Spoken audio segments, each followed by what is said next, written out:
Good morning, student. I hope you all are good. Today we have a topic accounting process. As we have discussed about golden rules of accounting.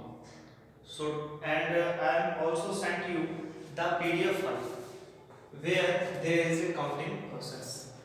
तो मैंने आपको एक PDF file भेजी थी जहां पर accounting process थी। तो वहां पर मैंने आपको जस्ट एक बार रीड आउट करने के लिए कहा था कि मैं आपको समझाऊंगा। First of all I am telling you about the golden rules कि हम डेबिट और क्रेडिट, क्योंकि अकाउंट्स के अंदर दो ही चीजें होती हैं, डेबिट और क्रेडिट। उन डेबिट एंड क्रेडिट को समझने के लिए हमें क्या करना पड़ेगा, गोल्डन रूल्स पर ध्यान रखना पड़ेगा। कौन सी आइटम डेबिट होगी, कौन सी क्रेडिट होगी। बस अभी आपने यही ध्यान देना है कि कौन सी आइटम डेबिट होनी है, कौन सी आइटम क्रेडिट होनी है थ्रू द गोल्डन रूल्स। ठीक है। अब ये प्रोसेस जो चलती है वो क्या चीज है, कैसे चलती है। मैंने तो आपको सिर्फ एक गोल्डन रूल्स बताया, डेबिट और क्रेडिट करना बताया। तो ये प्रोसेस एक अकाउंटिंग प्रोसेस है जो प्रॉपर आप जो 11th के अंदर स्टडी करोगे, एक अकाउंटिंग प्रोसेस से स्टडी करोगे, उसमें हर चीज अपन जो यहाँ पर आपको दी हुई है वो चीज अपन बनाएंगे। तो फर्स्ट ऑफ ऑल यहाँ पर पहले तो आ गया फाइनेंशियल ट्रांजैक्शन और इवेंट। पहला जो इसका पॉइंट है, आपने इसकी डेफिनेशन, मैंने लास्ट टाइम आपको जो पीडीएफ फाइल दी थी उसमें डेफिनेशन भी लिखी हुई थी, उसमें यही लिखा हुआ था कि अकाउंटिंग इज ए फाइनेंशियल, पहले तो क्या करना, आइडेंटिफाई करना। Accounting is identification of a financial transaction और इवेंट। फिर उसके बाद क्या करना था, उसमें वहां पर डेफिनेशन में लिखा था रिकॉर्डिंग करना। फिर उसमें क्या लिखा था, क्लासिफिकेशन करना। फिर उसमें लिखा था समराइजिंग करना। फिर उसके एनालिसिस और इंटरप्रिटेशन और कम्युनिकेटिंग टू यूजर। ये जो मैंने आपको पीडीएफ फाइल के अंदर दिया था उसके अंदर यही लिखा था। ये चीज है क्या, क्या करना है, कैसे होगी, ये मैं आपको आज बताऊंगा। तो पहला आ गया फाइनेंशियल ट्रांजैक्शन इवेंट। मतलब कोई भी ऐसे ट्रांजैक्शन, जैसे अपन मार्केट से कुछ, अपने बिजनेस है, बिजनेस के अंदर अपन सेल परचेज करते हैं, अपना एक्सपेंस होता है, सब कुछ होता है, तो वही वो फाइनेंशियल ट्रांजैक्शन और इवेंट होता है जिसको हम मॉनेटरी वे में, मॉनेटरी मतलब पैसों के वे में उसको काउंट कर सकें। किस वे में काउंट कर सकें, पैसे के वे में उसको काउंट कर सकें। तो उसका मतलब करता है फाइनेंशियल ट्रांजैक्शन और इवेंट। ये मैंने, मेरे पास जो भी चीज है वो मेरी क्यों आएगी, पहले तो फर्स्ट ऑफ ऑल मैंने क्या करना है, आइडेंटिफिकेशन करना है it is a financial transaction और इवेंट और नोट। ये एक फाइनेंशियल ट्रांजैक्शन इवेंट और नोट। तो मतलब इसको मॉनेटरी वे में मैं इसको क्या रिकॉर्ड कर सकता हूँ, नहीं कर सकता, क्योंकि अपने अकाउंटिंग का एक ड्रॉबैक्स है कि हम क्वालिटेटिव मेजरमेंट को नहीं मेजर करते। क्या नहीं करते, क्वालिटेटिव मेजर्स को नहीं मेजर करते। तो क्योंकि हमको मॉनेटरी चाहिए, पैसे से रिलेटेड ट्रांजैक्शन चाहिए, खाली ट्रांजैक्शन हमारे कोई भी काम की नहीं होती है, हमसे पैसों से रिलेटेड ट्रांजैक्शन है, दैट इज उसको क्या बोलते हैं, मॉनेटरी, पैसों में रिलेटेड मॉनेटरी बोलते हैं। तो वो फाइनेंशियल ट्रांजैक्शन किस में होनी चाहिए, मॉनेटरी वे में होनी चाहिए। तो अब ये चीज तो समझ आ गई। उसके बाद हम उसको हमने डिसाइड कर लिया कि ये हमारी क्या है, फाइनेंशियल ट्रांजैक्शन। आपने डिसाइड कर लिया, आइडेंटिफाई कर लिया। उसके बाद अपने क्या करना है, उसको रिकॉर्डिंग करना है। अब रिकॉर्डिंग करने के लिए अपने पास बहुत चीजें हैं, है ना। यहाँ से एरो निकलता है, यहाँ गया, अपन कैश बुक में रिकॉर्ड कर सकते हैं। अब आपको सर कैश बुक, मैं सर थोड़ा थोड़ा बता रहा हूँ इनके बारे में। क्यों बता रहा हूँ थोड़ा थोड़ा, क्योंकि ये एक चैप्टर्स हैं, है ना, एक टॉपिक है, हमको अपन ब्रीफली एक्सप्लेन करेंगे आगे। अभी आपको पता है कैश बुक में हम क्या करेंगे, सिर्फ कैश ट्रांजैक्शन से रिलेटेड और बैंक ट्रांजैक्शन से रिलेटेड अपन इस बुक के अंदर काम करेंगे। मतलब जो भी ट्रांजैक्शन होगी जो कैश और बैंक से रिलेटेड होगी वो क्या करेंगे, कैश बुक में करेंगे। परचेज बुक में परचेज से रिलेटेड ट्रांजैक्शन को फीड करेंगे। सेल्स से रिलेटेड अपन ट्रांजैक्शन को फीड करेंगे या रिकॉर्ड करेंगे। ठीक है। परचेज रिटर्न बुक, मतलब परचेज रिटर्न बुक में हम क्या करेंगे, जो परचेज की रिटर्न होगी उसकी ट्रांजैक्शन हम यहाँ पर लिखेंगे सेल्स रिटर्न बुक। रिटर्न मतलब वापस होना, जो हमने सेल किया जो वापस आया उसको हम इस अलग बुक में लिखेंगे। हर किसी की अलग अलग बुक है, ताकि हमको जब काफी सारा डेटा हो जाता है तो हम बजट ना हो, हम सिर्फ बुक देखें और हमको पता चल जाए कि हाँ भाई कितनी परचेज रिटर्न हुई है, कितनी सेल्स बुक में कितना हुआ है, परचेज बुक में कितना हुआ, कैश बुक में कितना हुआ। सेल्स रिटर्न, जो सेल्स रिटर्न होगी वो हम यहाँ पर रिकॉर्ड करेंगे। बिल्स पेबल और बिल्स रिसीवेबल बुक ये आपके सिलेबस में दोनों नहीं है, बट आपको आगे पता चलेगी। बिल्स पेबल बुक मतलब क्या होता है कि हमने कितने को पैसा पे करना है। बिल्स पेबल का मतलब क्या होता है, कितना पैसा हमने, हमारे पास बिल होंगे, क्या होंगे बेटा, बिल होंगे। वो बिल क्या शो करेंगे कि हमने किन किन को पैसा शो करना। लाइक एक पेपर होगा, पेपर एक बिल होगा, बिल से हमको पता चलेगा हमें कितना पैसा देना है।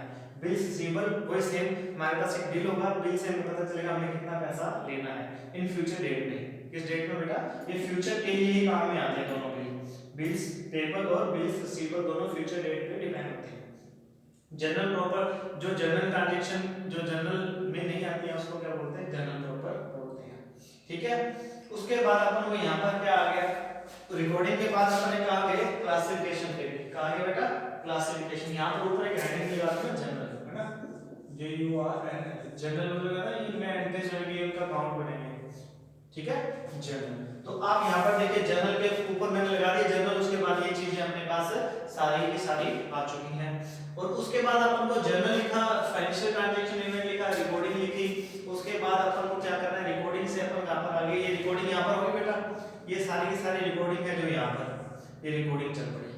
रिकॉर्डिंग के बाद क्लासिफिकेशन, पोस्टिंग इनटू लेजर, यहाँ आपने क्लासिफिकेशन। अब अपन कहते हैं कि एक ग्रुप को क्लासिफाइड कर दो, जैसे आपके क्लास में काफी सारे बच्चे बैठे हैं ना, तो मैंने कहा था जो अच्छा ग्रुप है या जो लोअर कम पढ़ता है उसको अलग क्लासिफाइड कर दो, जो मिडिल पढ़ता है उसको अलग क्लासिफाइड कर दो, जो ज्यादा पढ़ता है उसको अलग क्लासिफाइड। तो मैंने क्या करा, क्लासिफिकेशन कर दिया। इट मींस क्या होगा, मैं हर एक अकाउंट का एक अकाउंट, हर एक ट्रांजैक्शन का अकाउंट बनाऊंगा। क्या बनाऊंगा, हर एक ट्रांजैक्शन का अकाउंट बनाऊंगा, उनको अलग अलग कर दूंगा। अब सर को ये क्या, पोस्टिंग इनटू लेजर, लेजर का मतलब होता है बेटा सेपरेट अकाउंट बनाना। क्या बनाना, सेपरेट अकाउंट। सेपरेट अकाउंट मतलब क्या होता है, अलग अलग अकाउंट मैंने बना दिए हर किसी का। जैसे मान लो अपने पास काफी ट्रांजैक्शन थे, अब मैं आपको पूछूं कि 2 दिन पहले आपके पास कितना स्टॉक था, एक पर्टिकुलर मान लो शुगर का पूछा, मैं पूछा शुगर का आपके पास पर्टिकुलर स्टॉक कितना था 2 दिन पहले, आप नहीं बता पाओगे अगर आप उसको क्या नहीं करोगे, क्लासिफिकेशन नहीं करोगे, पोस्टिंग इनटू लेजर नहीं करोगे। क्यों नहीं करोगे, क्योंकि जब आप, मैं को आपको 2 दिन पहले का डेटा बताओ मेरे पास आपको शुगर कितनी पड़ी थी, तो आप राइट 2 दिन पहले डेट पे जाओगे, शुगर अकाउंट देखोगे, शुगर अकाउंट इंडिविजुअल मतलब सेपरेट अकाउंट, ट्रांजैक्शन तो बहुत ही होंगी, अलग अलग चीजों की ट्रांजैक्शन होगी, तो आपने सेपरेट अकाउंट में गए, लेजर अकाउंट में, सेपरेट अकाउंट में मेरे को 2 दिन पहले बता दी कि सर इतनी शुगर थी। अगर सपोज ये ना बनाते तो आप बता सकते थे, नहीं बता सकते थे, क्योंकि आपको पता ही नहीं, आपको ये तो पता होता दो दिन पहले ट्रांजैक्शन कितनी हुई थी, बट लास्ट में आपके पास स्टॉक कितना बचा और आपके पास स्टॉक कितना अब पड़ा है, वो तो आपको एक सेपरेट अकाउंट में देख के पता चलेगा। तो ही अपन इन रिकॉर्डिंग को, रिकॉर्डिंग के बाद क्या करते हैं, क्लासिफिकेशन करते हैं। तो डेफिनेशन के अंदर भी क्लासिफिकेशन में क्या करते हैं, पोस्टिंग करते हैं, लेजर करते हैं। उसके बाद इसको क्या करते हैं, समराइजिंग करते हैं। क्या करते हैं बेटा, समराइजिंग करते हैं। तो समराइजिंग का मतलब था ट्रायल बैलेंस। ट्रायल बैलेंस एक, इसको हिंदी में कच्चा चिट्ठा बोला जाता है। क्या बोला जाता है बेटा, कच्चा चिट्ठा। तो ट्रायल बैलेंस एक, अपन को बैलेंस शीट बनाने से पहले ट्रायल बैलेंस एक डेटा होता है जिसमें डेबिट और क्रेडिट इक्वल आते हैं, डेबिट और क्रेडिट इक्वल आते हैं। अगर ना आए तो वहां सस्पेंस अकाउंट खुल जाता है। वो बात की बातें हैं बेटा, just I am telling you. Trial balance एक बैलेंस शीट का, बैलेंस शीट जैसे बनती है वैसे ही ट्रायल बैलेंस बनता है। बैलेंस शीट में जैसे डेबिट क्रेडिट बराबर होते हैं, वैसे ट्रायल बैलेंस में डेबिट क्रेडिट बराबर होंगे। सस्पेंस अकाउंट की एक बार भी बात नहीं कर रहे हैं कि कंफ्यूज मत होना, सस्पेंस अकाउंट सर ने बताया नहीं, वो बात की बात है, बट आप ये देखिए कि ट्रायल अकाउंट में डेबिट और क्रेडिट बराबर होंगे। इस ट्रायल अकाउंट से अपन क्या करेंगे, ट्रेडिंग अकाउंट बनाएंगे, प्रॉफिट एंड लॉस अकाउंट बनाएंगे।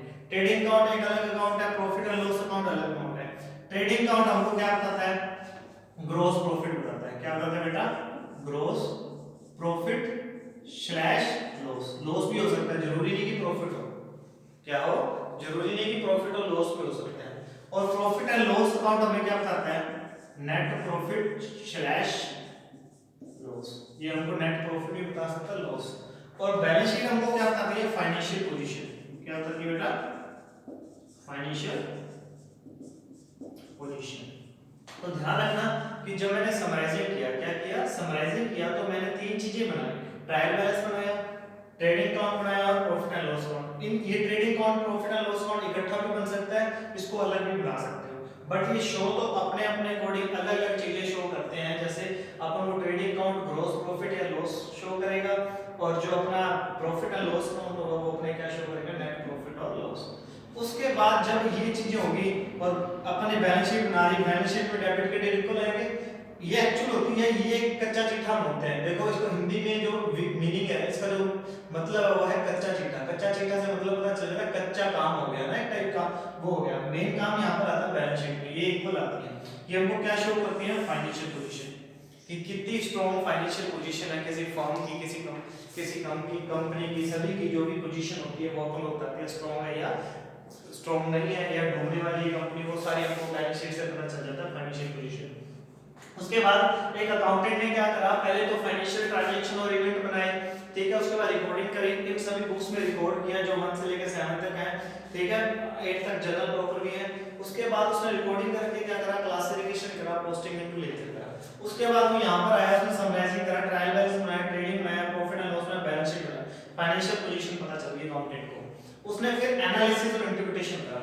एनालिसिस मतलब उसने देखा कि यहाँ पे हम कितना पैसा, कि ठीक है भाई हमारा क्या सिस्टम चल रहा है, कैसे हम अच्छी पोजीशन पे हैं या नहीं है, हमको क्या क्या इंप्रूव करना चाहिए, कहाँ कॉस्ट कटिंग करनी चाहिए, कहीं मैनेजमेंट लैकिंग तो नहीं कर रही है, मैनेजमेंट सही चल रही है कि नहीं चल रही है, हमारी कॉस्ट कहाँ ज्यादा आ रही है, क्यों ह्यूमन सोर्स हमारे सही काम कर रहे हैं नहीं कर रहे, वो सारा एनालिसिस करेगा, उसको इंटरप्रेट करेगा। इंटरप्रेट मतलब लिख देगा, क्योंकि देखिए बेटा हर कोई अकाउंटिंग टर्म को नहीं समझ पाता है ना, एक अकाउंटेंट है अकाउंटिंग टर्म को जल्दी से समझ पाता है, पर बाकी बंदे, बाकी पर्सन, बाकी human being, rest of the human beings doesn't understand the accounting terms, so वो अपन उनको इंटरप्रेट कर देते हैं, लिख के बता देते हैं। उसके बाद कम्युनिकेटिंग टू द यूजर, जो यूजर होता है उससे क्या कर लेते हैं, कम्युनिकेशन कर लेते हैं। तो ये बेटा प्रॉपर प्रोसेस थी जो अपन पूरे 11th के अंदर करेंगे, कि पहले फाइनेंशियल ट्रांजैक्शन इवेंट को आइडेंटिफाई करेंगे, उसके बाद रिकॉर्डिंग करेंगे, बुक्स में रिकॉर्डिंग करेंगे। ये दोनों बुक्स अपने सिलेबस में नहीं है, पर मैंने आपको बता दिया इनका मीनिंग क्या होता है। उसके बाद क्लासिफिकेशन, जैसे मैंने आपको शुगर का एग्जांपल दिया था, सेपरेट अकाउंट बना दिया। फिर समराइजिंग में 3 चीजें, trial balance, trading account, profit, trading account, gross profit show करता है, profit and loss account, net profit show करता है, बैलेंस शीट बना दी, फाइनेंशियल पोजीशन कर दिया, एनालिसिस कर दिया, इंटरप्रिटेशन कर दिया, कम्युनिकेटिंग टू यूजर कर दिया। तो ये हमारी क्या थी, अकाउंटिंग प्रोसेस थी। Thank you.